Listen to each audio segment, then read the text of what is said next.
महादेव कामुक्त हुए, मोहिनी से कहते मुझसे विवाह करो, मैं तुमसे संबंध चाहता हूं। मोहिनी आगे, शंकर पीछे। सोच के देखिए उन ऋषियों की सोच और बुद्धि और दिमाग कितना विशाल और विस्तृत था, और इतना सूझ, इतनी गहरी बूझ थी उनकी कि इन कथाओं को उन्होंने अपने धर्म ग्रंथों में हिस्सा दिया। अजंता और एलोरा में बनी समस्त मूर्तियां, खजुराहो में बनी समस्त मूर्तियां, सूर्य मंदिर में बनी समस्त मूर्तियां इस बात का संकेत है शिव और पार्वती के परस्पर मिलन की। उन सभी पिक्चर्स को पिक्टोरियल फॉर्म में पत्थरों में गढ़ दिया, और मंदिर है ये सब। अज्ञानी जप करे तो वो भी पाप, और कृष्ण जैसा काम रस में जाए तो भी श्रृंगार रस होता है। याद रखना इस बात को। महादेव के बारे में जितनी काम से जुड़ी हुई कथाएं हैं, शायद ही किसी और देवता के बारे में होंगी, और ऋषियों ने उनको न छुपाया, क्योंकि छुपाना क्या। तो महादेव कामुक्त हुए मोहिनी के पीछे, और फिर एक समय आया जहां उनका वीर्य स्खलित हो गया, और यह वीर्य गिरा एक पत्ते पर। इस पत्ते के ऊपर जो वीर्य गिरा, अब यह पत्ता था एक कुंभ के ऊपर। कुंभ माने घड़ा। वीर्य के ऊपर आने पर सहजता से यह पत्ता चला गया अंदर, और फिर इसी में से नारद कहते मेरा जन्म हुआ। शंकर के उस स्खलित वीर्य से मैं पैदा हुआ। किसी दूसरे व्यक्ति को शायद ये समझाना मुश्किल हो जाए, वो ये कह देगा भगवान की लीला है, शंकर जी का वीर्य है तो उससे बच्चा बन सकता है। लेकिन आज विज्ञान की दृष्टि से इसे समझना बिल्कुल भी मुश्किल नहीं, क्योंकि इसी को क्लोनिंग कहते हैं।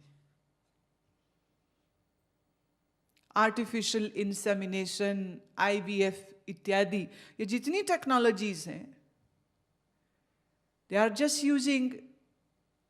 एक वक्त था कि सीमेन और ओवा दोनों को मिलाया जाता था, लेकिन अब एक कदम और आगे चले गए हैं। वो कहते नहीं, चमड़ी से, बाल से भी बना देंगे। और कहीं ना कहीं हमारे यह ऋषि इस जेनेटिक कोडिंग की समझ रखते थे। अन्यथा मनुष्य शरीर में 72,000 नाड़ियां मुख्य और 3.5 लाख नाड़ियां अन्य भी हैं। ये गिनती कैसे की गई? तब कोई माइक्रोस्कोप नहीं था। कैसे गिना उन्होंने? यौगिक विधि से, अपने ही देह में।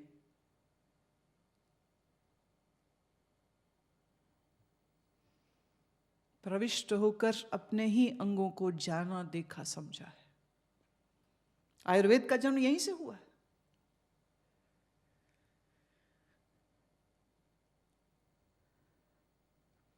खैर, बातें बहुत सी हैं जो समझने की है, और बातें बहुत सी हैं जो विज्ञान से जुड़ी हैं। तो जिनका विज्ञान अच्छा है ना, मेरे हिसाब से वेदांत वही लोग जल्दी समझ पाएंगे। जिनकी साइंस की अकल अच्छी है वही समझ पाएंगे, दूसरे को समझ नहीं आएगी।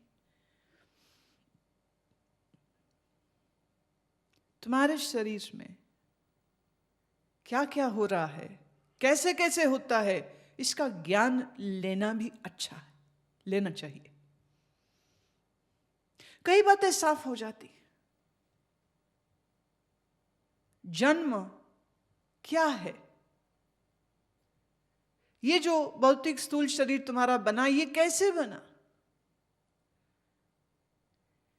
पिता का एक अंश, माता का एक अंश, दोनों मिले जन्म।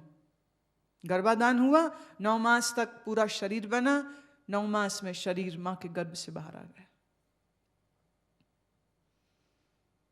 पिता सोचता है मेरा पुत्र, मां कहती है मेरा पुत्र।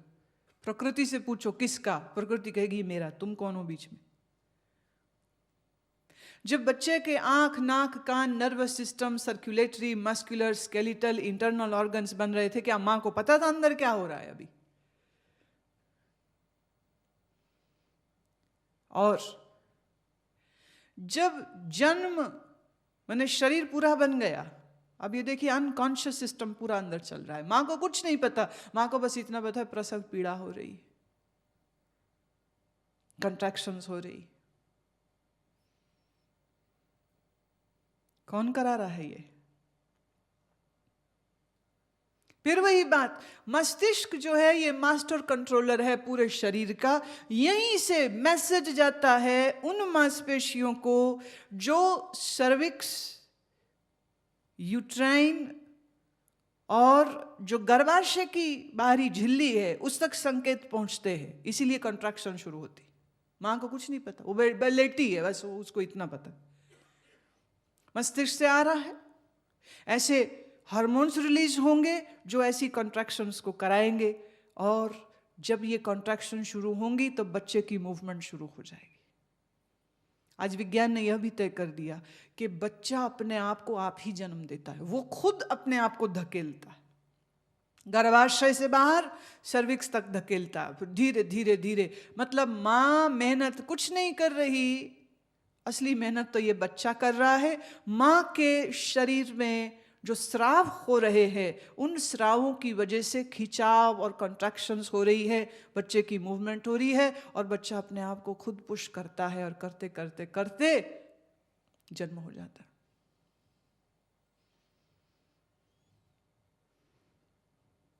अंधेरे अंधेरे में माँ बाप को कुछ नहीं पता कि कब गर्भाधान हो गया। क्या कोई स्त्री पुरुष दावे से कह सकते हैं कि उनके किस कॉपुलेशन के बाद, किस संभोग के बाद स्त्री गर्भवती हुई? नहीं जानते हो। कुछ हफ्तों के बाद प्रेगनेंसी टेस्ट ले तो पता चले कि वो गर्भवती है या नहीं है। ना स्त्री जानती है कि कब गर्भवती हुई, ना पुरुष जानता है कि कब गर्भ ठहरेगा उसकी स्त्री को। पर दावा तुमने झट से कर दिया, ये मेरा बच्चा।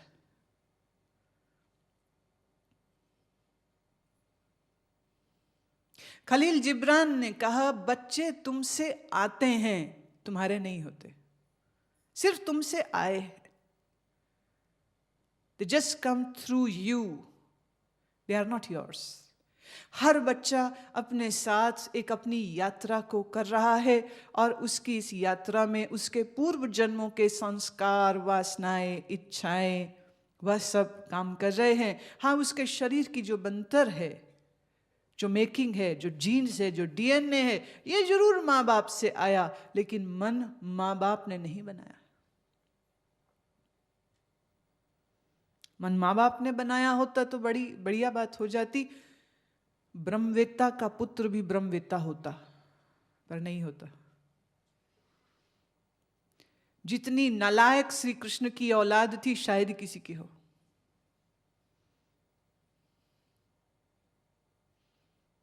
आपस में लड़ लड़ मर गए। यदुकुल का वंश किसी और ने नहीं किया, आपस में ही लड़ लड़ मर गए। गुरु नानक के अपने बेटे उनके सबसे बड़े विरोधी थे।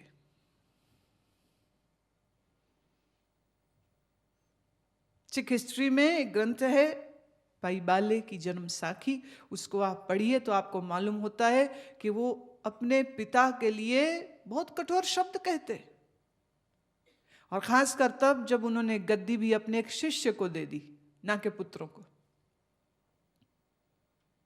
श्रीचंद यूं अलग हो गए, और लक्ष्मी चंद, उनकी नजर थी कि गद्दी मुझे मिलेगी, नहीं मिली, गुस्सा हो गए, नाराज हो गए। गुरुओं की संतानें गुरु नहीं बनी। इसलिए एक भ्रम और दूर कर दीजिए कि गुरु के बहन, भाई, माँ, बाप, बच्चे जरूरी नहीं उनके जैसे गुणों को लेके आए, जरूरी नहीं, आवश्यक नहीं। क्योंकि ज्ञान आएगा सिर्फ उसी में जब इंडिविजुअल एफर्ट होगी। अगर इंडिविजुअल एफर्ट नहीं है तो कुछ भी नहीं होगा।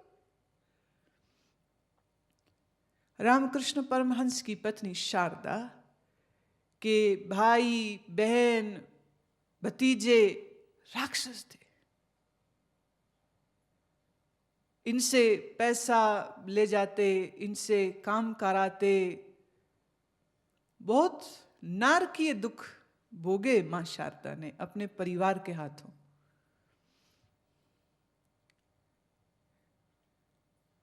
गुरु रामदास का बेटा पृथ्वीचंद अपने ही पिता का विरोधी रहा और अपने ही भाई गुरु अर्जन देव की मृत्यु का कारण भी रहा।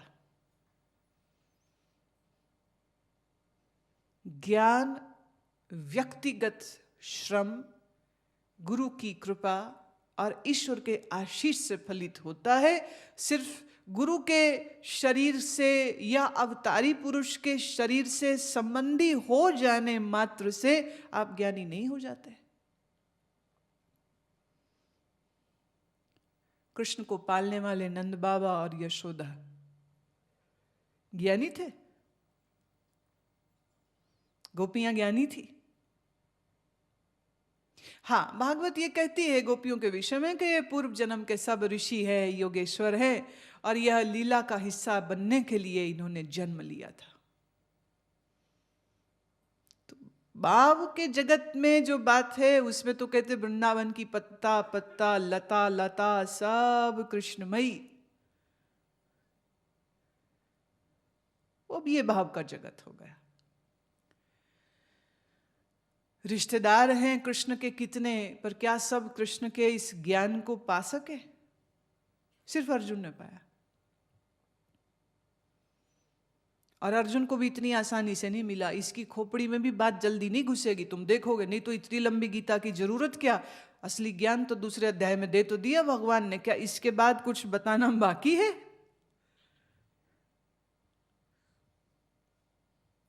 तुम भी सोच रहे होगे शुरुआत तो ये हो रही है, अब इसके आगे क्या करेंगे? मेरी दृष्टि से अगर अर्जुन उत्तम कोटि का जिज्ञासु होता, इतनी बात सुनते ही अथ चैनम नित्य जातम नित्यम वा मन्य से मृतम, इतना समझते ही नैनम चिंदन्ति शस्त्राणि नैनम दहति पावकः या चैनम क्लेद्यन्त्यापो न शोष्यति मारुतः। वही कहते हैं चलो चलो मधुसूदन, रथ निकालो, लड़ाई करते हैं, युद्ध करते हैं, काम खत्म करते हैं। नहीं, अभी कहाँ, अभी तो कृष्ण जी बोल रहे हैं और वो बोल तभी तक रहे हैं। वो जरूर देख रहे होंगे कि अर्जुन के चेहरे पर अभी भी संशय के बादल उड़ रहे। कृष्ण एक ऐसे गुरु नहीं जिसके जुबान में खुजली हो रही है कि वो बोले बगैर रह नहीं सकते। वो बोल रहे हैं, इसलिए बोल रहे हैं क्योंकि अर्जुन के शोक का नाश करना है, उसे आसक्ति और ममता रहित करना है। जातस्य ही ध्रुवो मृत्यु ध्रुवम जन्म मृतस्य च, जिसका जन्म हुआ है उसकी मृत्यु निश्चित। और अगर हम यह बात को निश्चय पूर्वक जान लें तो भी शोक करना बनता नहीं। तस्माद परिहार्य अर्थे ना तुम शोचितुर महर्षि, तो भी शोक करना बनता नहीं।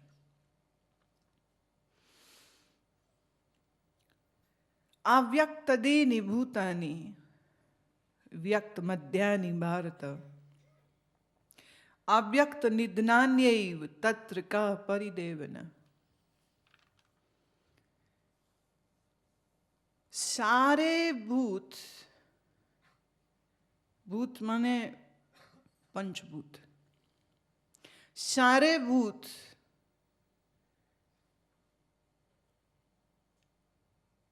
जब तक स्थूल रूप में नहीं हुए ये सब सूक्ष्म होते हैं। पृथ्वी जल अग्नि वायु आकाश का एक स्थूल रूप है, एक सूक्ष्म रूप है। सूक्ष्म रूप में इसे हम पंच तन्मात्रा कहते हैं। अब सृष्टि का होना और मिटना क्या है? समष्टि सृष्टि का। जब ये भूत स्थूल हो जाते हैं तो सृष्टि है, जब ये भूत सूक्ष्म हो जाते हैं तो विलय, प्रलय।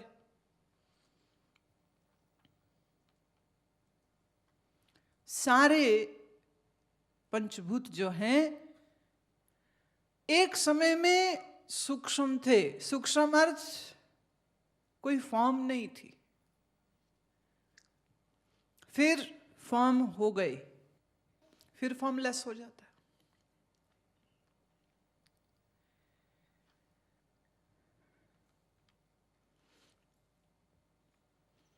भगवान कह रहे हैं, हे भारत, हे भरत वंशियों के वंशज, हे भारत समझ अव्यक्त दीनी। शरीर जब तक पैदा नहीं हुआ तब तक शरीर के सभी तत्व सूक्ष्म होते हैं, मतलब अव्यक्त होते। शरीर मरा, तुमने शरीर को जलाया, अब ये जो तत्व दिख रहा था, तात्विक शरीर जो एक दिख रहा था, जलते ही कहां गया?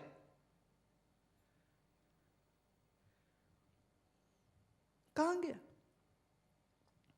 थोड़ी सी जो राख बचती है, थोड़ी सी जो किंचित मात्र जो हड्डियां बचती है, उतनी ही, इतना बड़ा शरीर था, इतना रह गया, उतने को भी तुमने नदी में डाल दिया, कहां है अब वो? क्या जान सकते हो?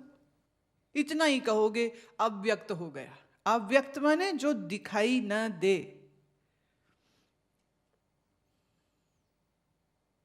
भूत भी सूक्ष्म और स्थूल होते रहते, यह पंचभूत भी स्थूल और सूक्ष्म। पंचभूतों का बना शरीर दिख रहा है, पर यही शरीर को जब हमने जला दिया तो जिन तत्वों से बना था वह तत्व फिर से हमारे लिए अव्यक्त रूप में चले जाते हैं।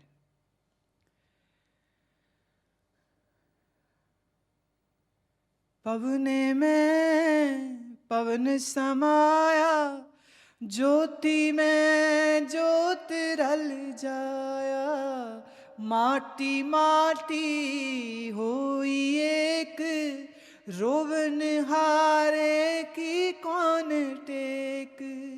जब भी मैं भूत बोलूं तो भूत मतलब वो भूत नहीं, उतने बार भूत का पंचभूत समझना, द 5 एलिमेंट्स समझना। ना भूत मरते हैं, ना सूक्ष्म शरीर मरता है, ना प्राण मरते हैं, ना आत्मा मरता है। मरा कौन?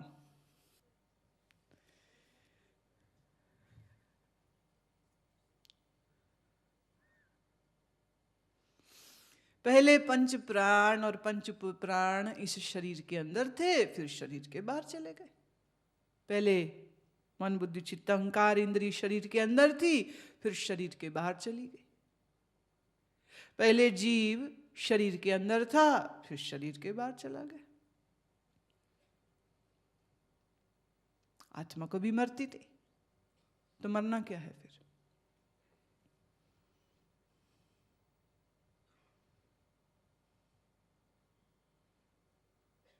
कुछ भी नहीं।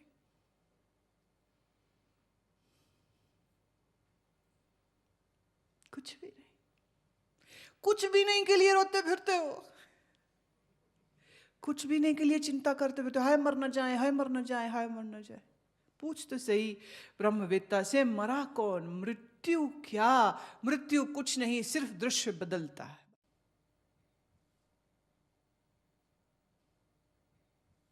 पंचभूत का एक पुतला था, अब पुतला नहीं है। पहले पुतला था तो व्यक्त थे भूत, अब पुतला गया, मिला वापिस अपने तत्वों में, अब हम उसको ढूंढ नहीं सकते कि कहां गया वो।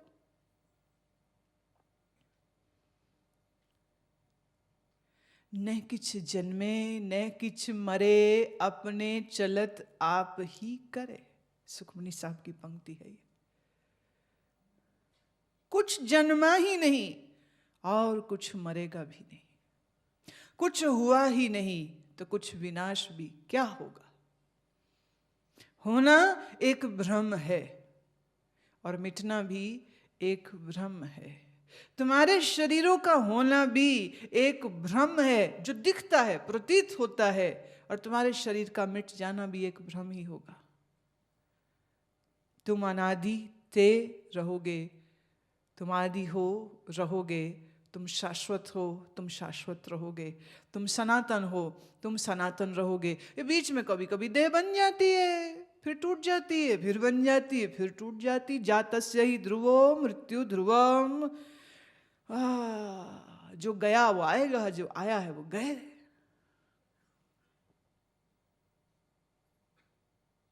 आवन जान एक खेल बनाया, आज्ञाकारी कीनी माया। माया ने आज्ञा दे दी है और ये आने और जाने का खेल लगा। खेल, तत्वों में से एक लहर उठी, शरीर बन गया, और ये शरीर गिरा तो वापस तत्वों में मिल गया। उसी सागर में एक लहर बनी, लहर भी पानी, लहर मिटी, फिर पानी। तो लहर के बनने को क्या हम ये कहें पानी का जन्म लहर रूप में हो गया? और लहर गई, आकार बदल रहा है। पानी पानी ही रहता है। लहर बन जाए तो भी लहर पानी है, लहर टूट जाए तो भी पानी। कुछ नहीं से ये शरीर हो गया, फिर वापस कुछ नहीं हो जाता। पर तुम्हारे इस होने के पीछे, इस शरीर और सूक्ष्म शरीर के होने के पीछे चूंकि अविद्या है, इस करके इस अविद्या माई के प्रताप से जिस शरीर में गए उसी को मैं मान लिए, ये मैं हूं। कुत्ते का शरीर मिल जाएगा ना तो उसको मैं मानोगे। अभी मनुष्य का शरीर मिला है तो इसको मैं मान रहा। ये ऐसी सेटिंग है। यह जीवात्मा ये सूक्ष्म शरीर या जीवात्मा जिस देह में जाएगा उसी को मैं मान लेगा, यही मैं हूं।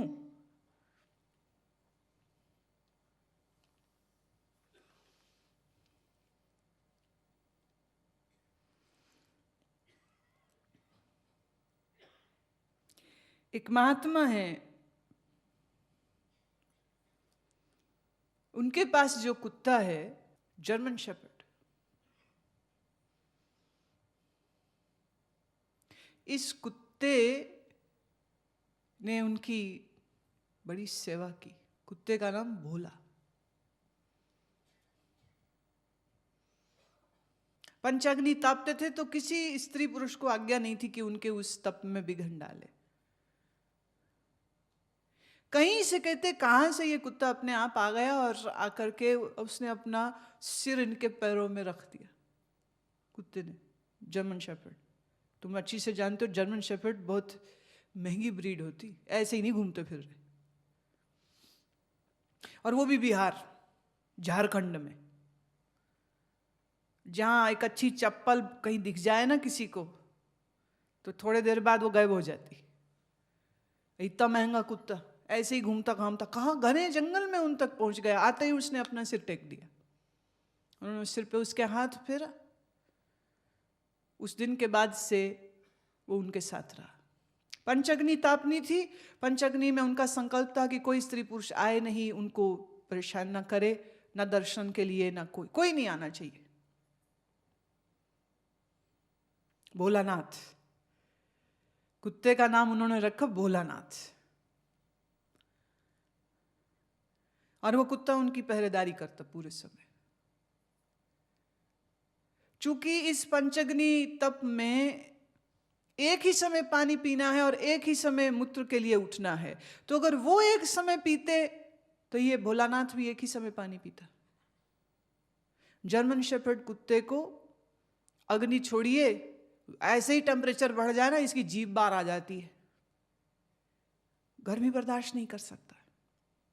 पर यहां पंचाग्नि तापी गई जहां टेम्परेचर 100 डिग्री तक चला जाएगा, पर वो वहीं है।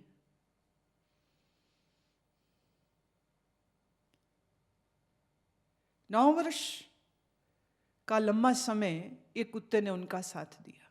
जब वो उठते पेशाब जाने को तो वो जाता पेशाब करने को। वो मुंह हाथ धो के वापिस आके बैठते तो वो भी साथ में बैठ जाता। 9 साल। जब उनका ये तप पूरा हुआ तो इन महात्मा के लिए जब उनके शिष्यों ने आसन, जहां गुरु का आसन बनाना है, वो आसन बनाया जिस पे वो विराजे, तो ठीक उसके बगल में एक छोटा आसन बनाया गया जहां ये भोलानाथ कुत्ता बैठा था। उनको तिलक लगाया तो इसको तिलक लगाया, उनके गले में माला तो उसके भी गले में माला।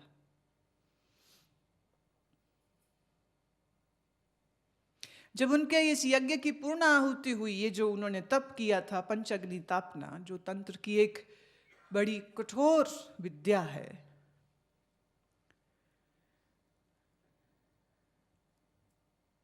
उसके कुछ समय बाद उन्हीं की गोद में उसने शरीर छोड़ दिया,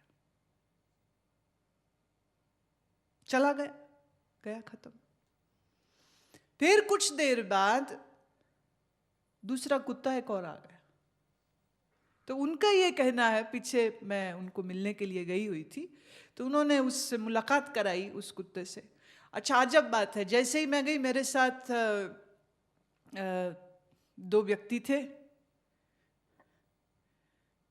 जैसे ही मैं पहुंची, उनकी एक महिला शिष्या है सत्संगी, वो मुझे अंदर लेके जा रही थी, तो वो भाग के आया। आते ही उसने, जैसे ही मैं बैठी तो अपना सिर मेरे साथ लगाना शुरू कर दिया। तो उन्होंने ये कहा, बोले ये इतनी जल्दी तो दोस्ती करता ही नहीं किसी से।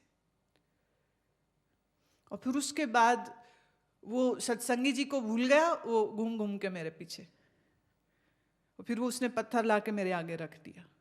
मैं समझ रही थी वो क्या चाह रहा है, कि मैं पत्थर फेंकूं, वो उठा के लाए, मैं फिर फेंकूं, मैं खेलूं उसके साथ।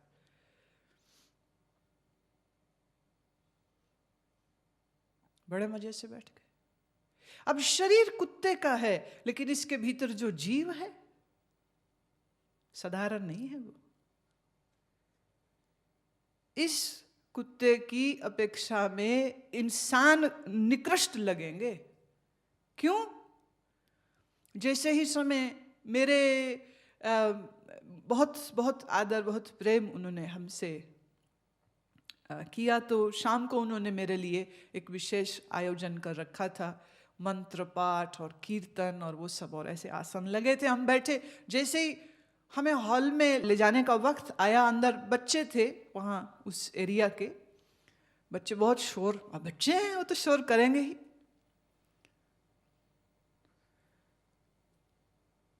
अब उसको थोड़ा किसी ने कहा कि तू अंदर जा, वो अपने आप अंदर गया, जोर से भौंका। जैसे ही भौंका सब बच्चे चुप।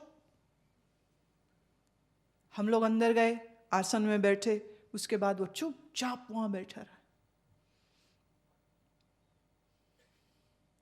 मंत्र पाठ हुआ, कीर्तन हुआ। उस दिन भी उन्होंने स्वागत के लिए मेरे तिलक लगाया और गले में माला पहनाई गई। सत्संगी जी को भी ऐसे ही किया गया, और उन्होंने खुद उस कुत्ते के भी तिलक लगाया। बोले वही 9 साल जिसने पंचअग्नि तापी है साथ में, वही है।